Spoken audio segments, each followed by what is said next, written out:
of God is far from finished, even though the foundational work of salvation was accomplished through the life, death, and resurrection of Jesus. God's redemptive work continues through his people. After Jesus' ascension, he didn't leave his followers abandoned or without direction. Instead, he chose to carry his story forward through them, entrusting them with the message of the kingdom and the mission of spreading the gospel to the ends of the earth. At the beginning, a small group of disciples, empowered by the Holy Spirit, began to proclaim the good news of Jesus. What started as a handful of followers grew rapidly into a movement that transcended culture, ethnicities, and geographical boundaries. The book of Acts chronicles this explosive growth, describing how the apostles and the early church leaders, guided by the Holy Spirit, boldly preached the gospel, healed the sick, and formed new communities of believers.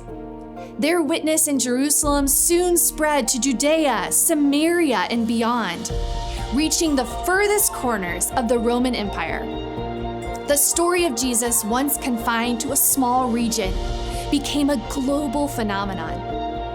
And in the letters of the New Testament, written by apostles like Paul, Peter, John, and others, were not just theological or historical accounts. They were practical, pastoral messages written to encourage and guide and strengthen the early church.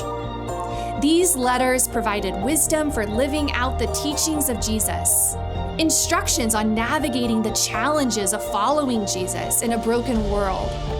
And they were words of comfort and hope to those enduring persecution and hardship.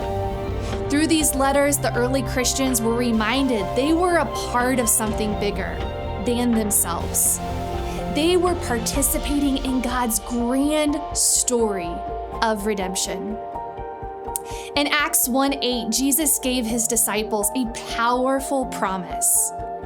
But you will receive power when the Holy Spirit comes on you, and you will be my witnesses in Jerusalem and all of Judea and Samaria and to the ends of the earth. This verse is a key moment in the New Testament narrative. It marks the moment when Jesus commissions his followers to take up the mantle of his mission and to become his witnesses to the world.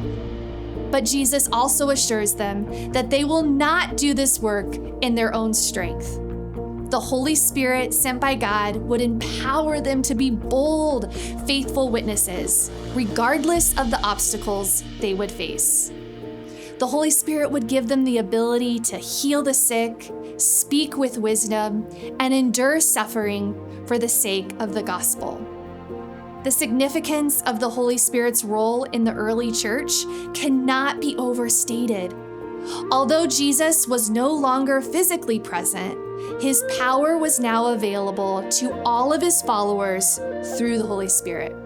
This meant that the disciples weren't left to carry on Jesus' message on their own limited human abilities. Instead, the same Spirit that had empowered Jesus during his ministry was now dwelling within them, giving them everything they needed to continue the work he had started.